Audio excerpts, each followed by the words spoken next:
hadapi dari 2019 sampai di kemarin sore istilahnya.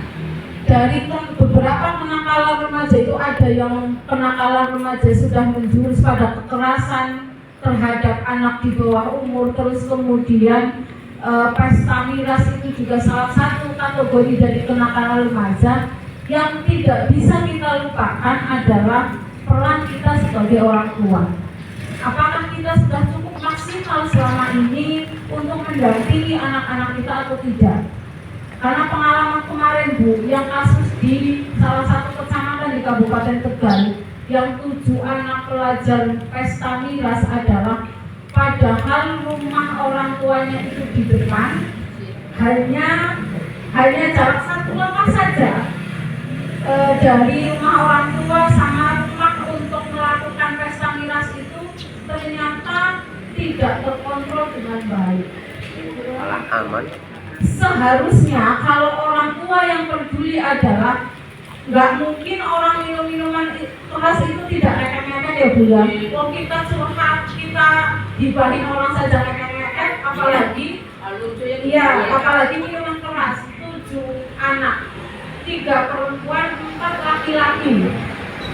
Itu kalau dalam kategori undang-undang anak berarti mereka masih di bawah umur. Rata-rata masih umur 14 tahun. Untuk pelajaran kita saja sebagai orang tua bahwa controlling kita terhadap anak itu juga memang kurang.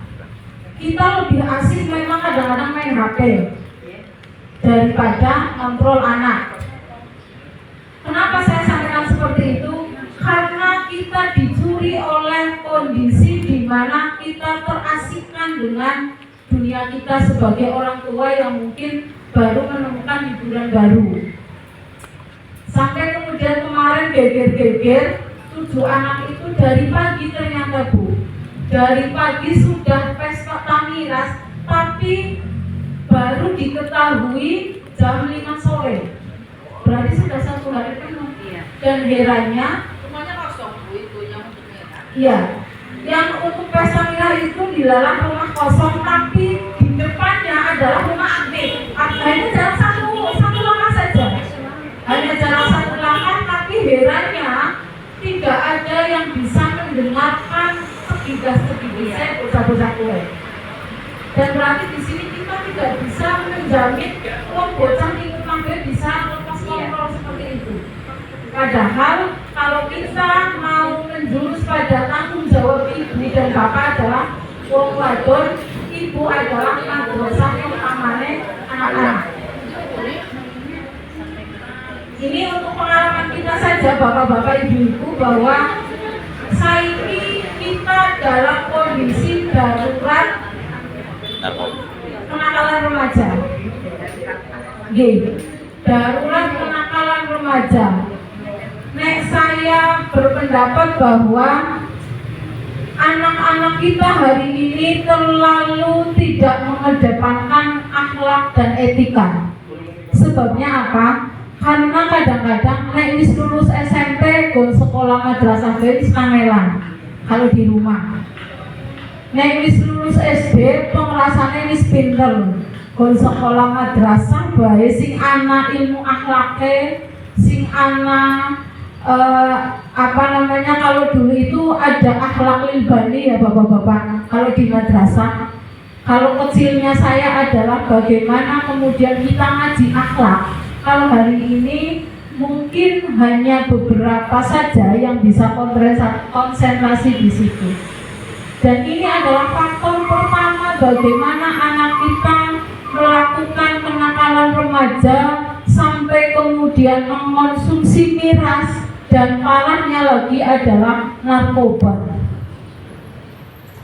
Saya masih ingat betul Bu, sing orang konsumsi 2014-2015. Kebetulan waktu itu saya di luar kota, saya punya teman wartawan pada saat itu.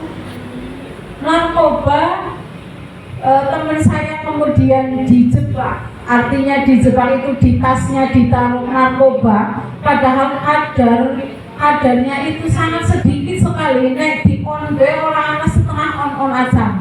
Gampangnya itu di demon ditemui langsung kabur. Tapi ternyata itu juga menjadi perhatian untuk kita bagaimana hari ini benar-benar kita harus berhati-hati sekali.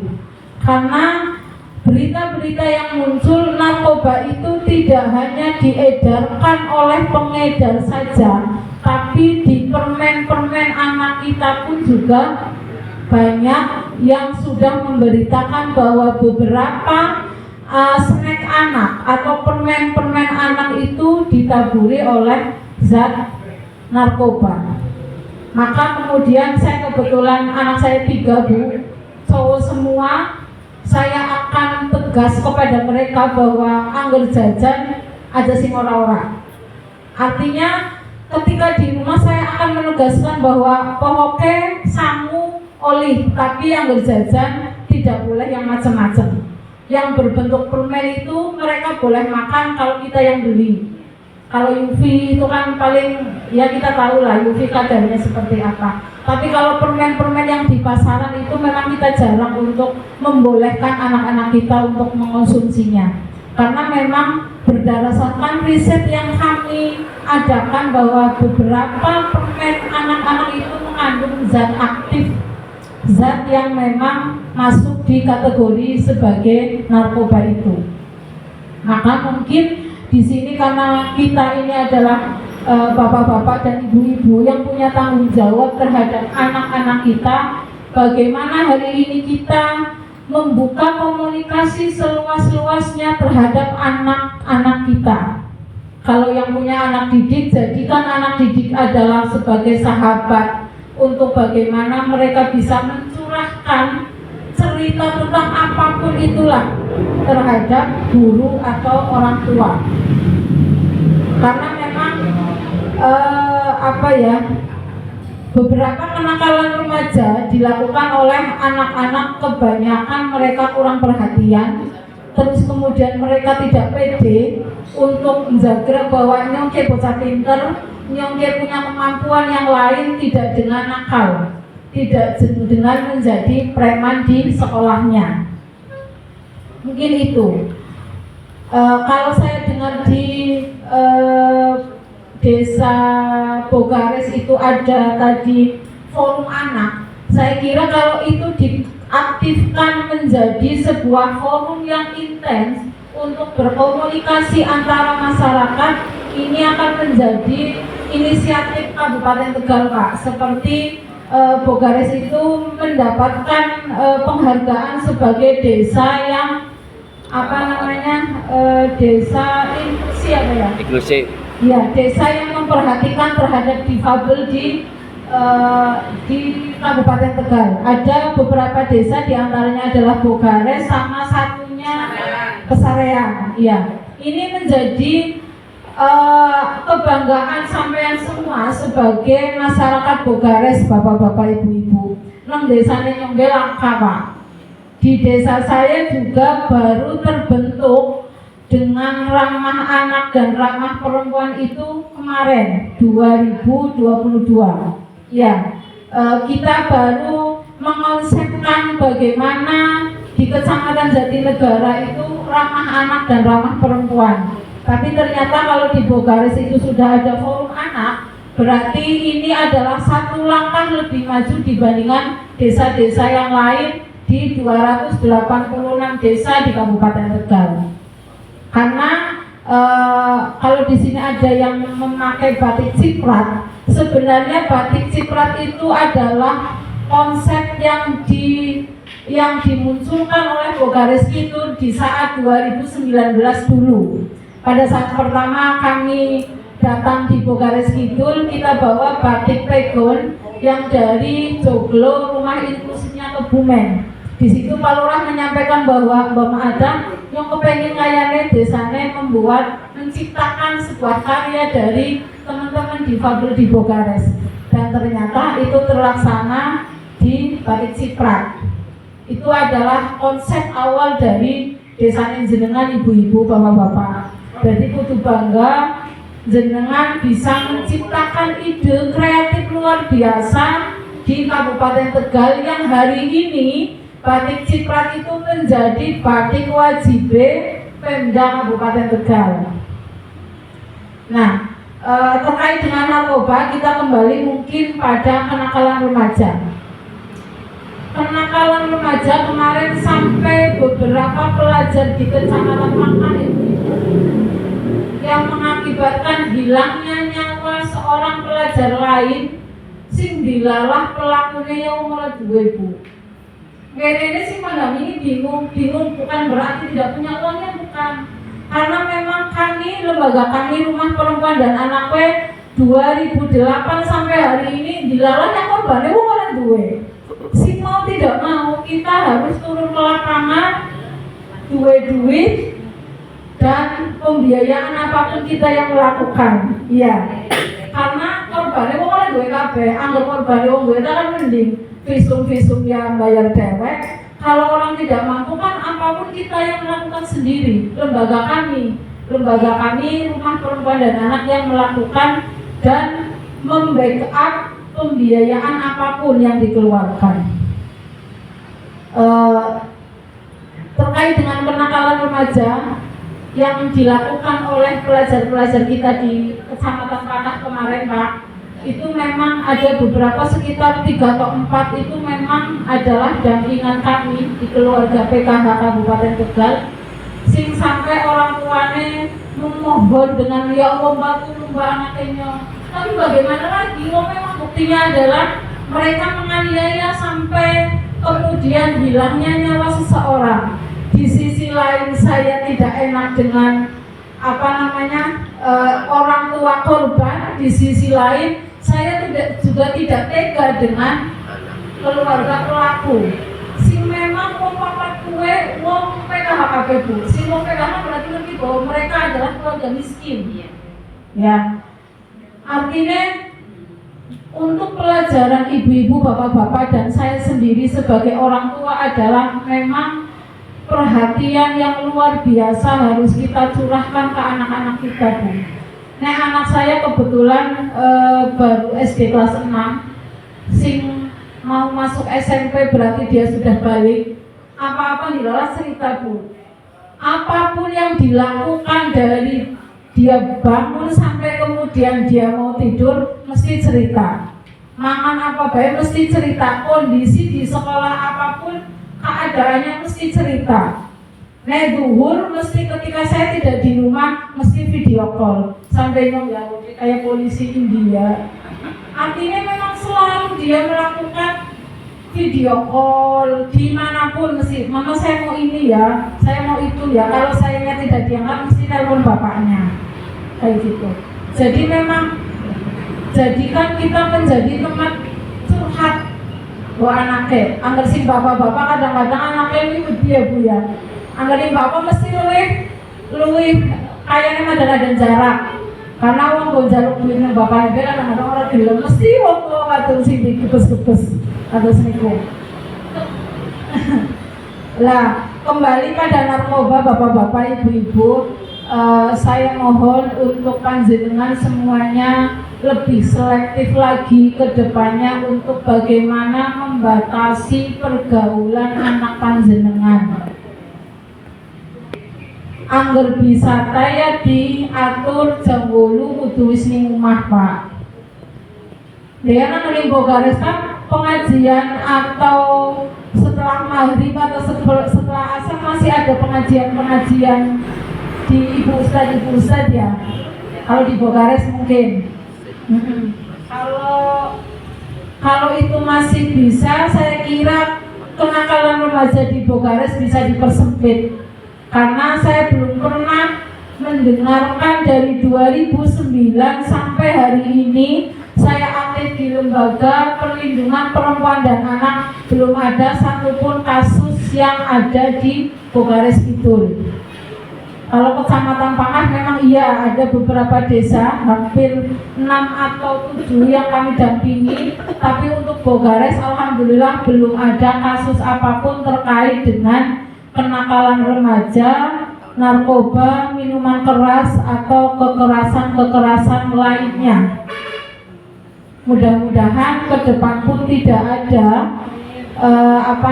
kasus-kasus itu di Bogares Kidul.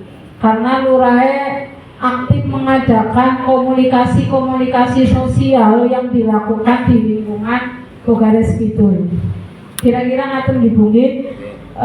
Mungkin nanti saya buka beberapa pertanyaan karena ngapunten saya seharusnya jam 10 itu sudah ada di rumah Ketua DPRD karena kami ada rapat di situ. Tapi ternyata tadi saya datang lebih awal, volume masih sepi. Dan mungkin saya batasi 2 pertanyaan saja untuk kita berdiskusi bersama ya Bu ya, Pak. Kita di sini bukan siapa yang mengisi, tapi kita berdiskusi bersama. Ketika saya tidak bisa menjawab, berarti kita selesaikan bersama-sama di forum bareng-bareng. Ngaten nggih? Saya tidak bisa lama-lama, hanya 2 pertanyaan saja karena setelah ini saya harus ke kabupaten. Saya sudah ditunggu oleh beberapa ibu ketua dewan sama beberapa fraksi di rumah Pak Ketua DPRD. Monggo Mbak.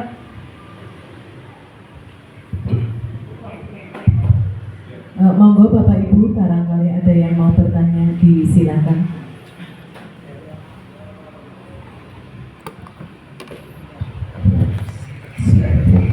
Assalamualaikum warahmatullahi wabarakatuh. Perkenankan nama saya Sukarjo, Bu.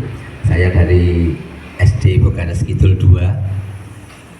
Yang ingin kami tanyakan atau sharing di sini, yang pertama yaitu apabila dalam lingkungan kita terdapat hal-hal yang tadi kenakalan remaja atau narkoba, itu kemana kita harus menghubungi untuk mencari semacam bantuan atau melaporkan kegiatan-kegiatan anak-anak atau remaja tersebut?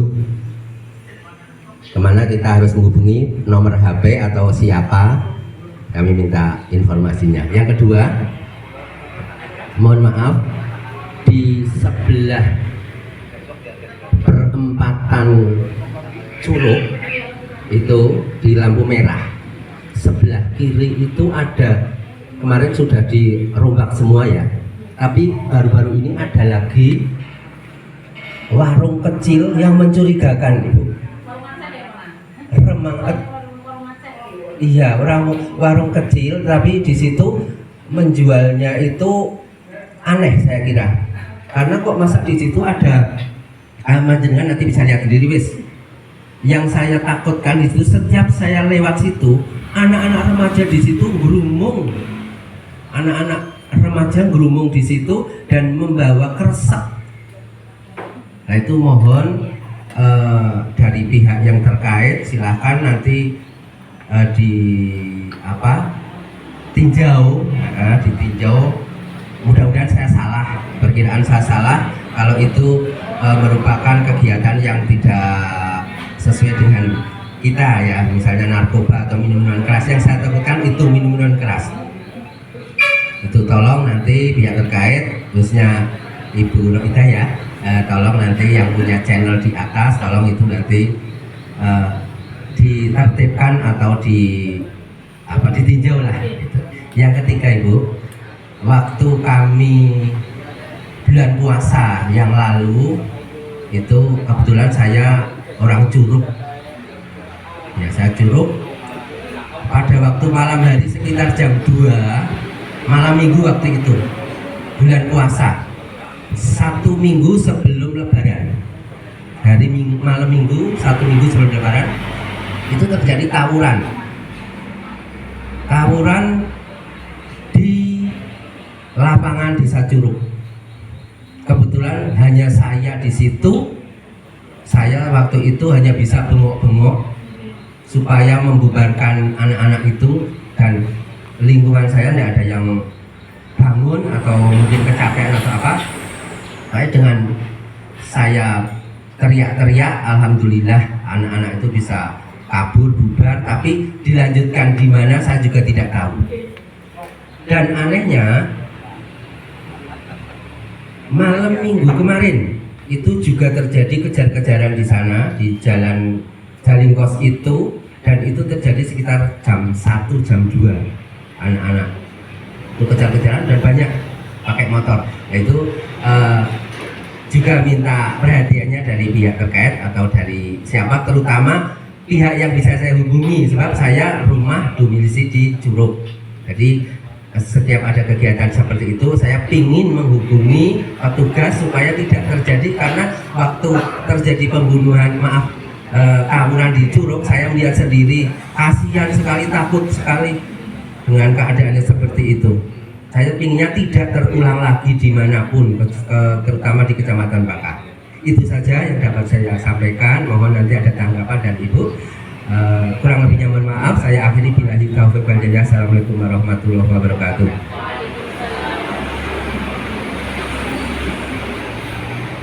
Yang lainnya Monggo yang lain. itu Bapak.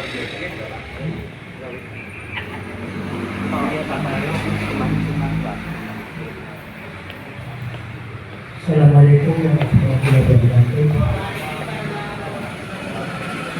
Nama saya Bapak sendiri. Menurut undangan yang saya baca dianggap sebagai masyarakat atau dosa. Mencermati dan menanggapi WA dari Ibu yang kaitannya dengan sosialisasi penangkalan narkoba. Untuk melengkapi, kami membantu pemerintah desa di dalam memberikan suatu arahan. Tadi ada 7 peserta yang terlibat ekonomi. Itu yang kategorinya dari SMP, itu kalau bisa dari SMP mana? Yang saya ingin tahu. Kemudian miras-miras itu yang dilakukan di desa apa? Kemudian yang saya perlu lagi adalah yang terjadi itu kenakalan yang kita merasa sedih, terjadi 2 sisi, pada pelaku dan pada yang dilakukan itu orang mana? Yang ketiga, tanda-tanda yang perlu dijeli oleh kita itu seperti apa gerakan-gerakan mereka yang kira-kira akan menimbulkan sesuatu. Demikian yang saya katakan. Terima kasih. Wassalamualaikum warahmatullahi wabarakatuh.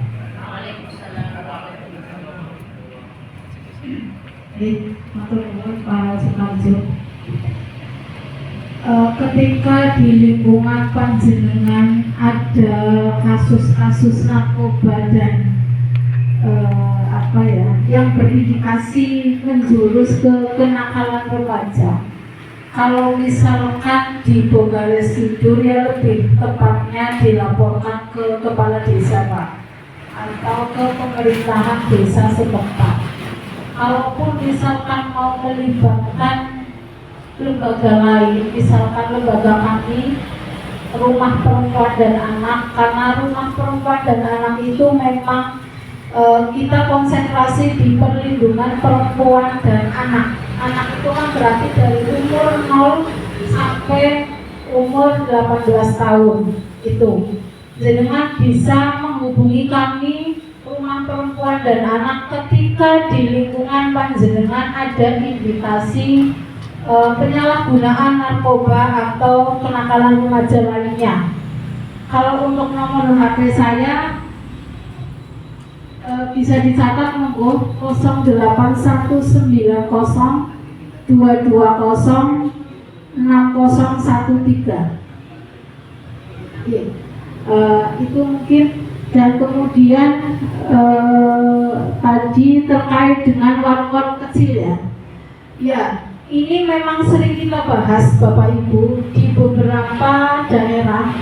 Di beberapa daerah sekitar ada di Pangkal, terus kemudian kemarin kita bahas ketemu lagi di Adiwerna, di Selawi juga ada, Lebak Siu juga ada. Ternyata indikasi warung-warung kecil itu namanya warung Aceh. Ya, saya juga tidak tahu kenapa kemudian ada kesimpulan dari teman-teman keamanan di Kabupaten Tegal bahwa ada beberapa warung Aceh yang berdiri dadakan di beberapa tempat di beberapa kecamatan di Kabupaten Tegal. Dan ternyata apa? Kami sudah sudah beberapa kali meninjau warung-warung itu ketika saya tidak ikut rumah ada PJBK dan itu muncul di 3 bulanan yang lalu. Artinya memang sedang marak-maraknya warung-warung kecil yang ujuk-ujuk datang dan ternyata di situ banyak penjualan obat-obat berbahaya dan minuman. Dan hal yang perlu panjenengan lakukan adalah ketika memang itu berada di wilayah panjenengan, jenengan laporkan saja pada aparat yang bersangkutan. Kalaupun di Pangkah berarti hubungi Kapolsek Pangkah. Kalaupun tidak Kapolsek Pangkah berarti ke Pak Cahyo atau Pak Camat Pangkah. Biasanya Pak Camat Pangkah yang langsung turun ke lapangan. Tapi beberapa kali kami menginformasikan itu pada Pak PJ Bupati, kita turun ke lapangan Pak. Tapi ternyata warga tidak mau ujung-ujung dan ini sedang marak memang.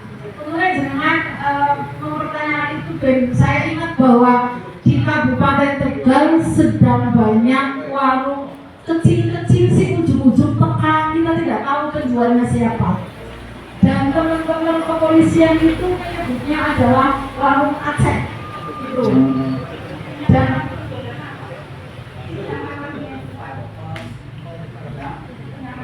iya, jadi kita tidak tahu dan ketika ada studi itu yang dilakukan oleh teman-teman Polres terus Satpol PP itu hilang karena mungkin juga ada informasi ya. Hal-hal kayak gitu kan kadang-kadang ada informasinya dan itu memang sudah marak di Kabupaten Makane mulai kerjasama jenengan bapak-bapak ibu-ibu untuk bagaimana menjaga anak-anak hewan jenengan dari pergaulan bebas. Mesti bocah-bocahnya pada ngumpul geng-gengan Pak, geng-gengan sing mengakibatkan ujung-ujung pada urunan. Nek orang anak minuman keras tuh mulai bodrek, engkau dicampur kalau sprite dan sebagainya. Dan mungkin jenengan lebih paham daripada saya ketika racikan-racikan itu kemudian diracik oleh anak-anak kita sing mengakibatkan mabok. Nek orang tua tuku bir misalkan jenggot atau bintang kan mungkin mereka tukune sprite sing oli 2.500 terus kemudian dicampur kalau obat lia kan seperti itu. Jadi memang Pak, warung-warung kecil itu yang hari ini menjadi PR oleh PJ Bupati Kabupaten Tegal, Pak Kapolres, sama Pak Kepala Satpol PP. Karena setiap setiap geledah itu mesti orang hilang. Mana seminggu kemudian pindah mani kemana-mana kayak gitu. Itu yang harus panjenengan perhatikan bapak-bapak ibu-ibu. Terus tadi yang juga banyak di warung kecil ya itu ya bulan puasa tawuran pelajar untuk di Kabupaten Tegal memang luar biasa Bu. 2022 ada korban anak SMK 2 Slawi. Kalau Bapak pengen jelas, anak SMK 2 Slawi juga menjadi korban kenakalan remaja yaitu perang sarung di depannya kampus TIBN pada saat itu. Kebetulan yang menjadi korban adalah anak ibu kos saya ketika saya ada di Slawi. Ketika saya kuliah di Slawi, saya ngekos di Orang Procot dan kemudian korbannya adalah anak ibu kosnya saya. Yang kebetulan dia, saya percaya bahwa korban ini adalah orangnya baik banget Pak. Tapi dilalah wong ninggale gon kaya kue, dilalah ulang puasa metu ning omah terus kemudian menjadi korban.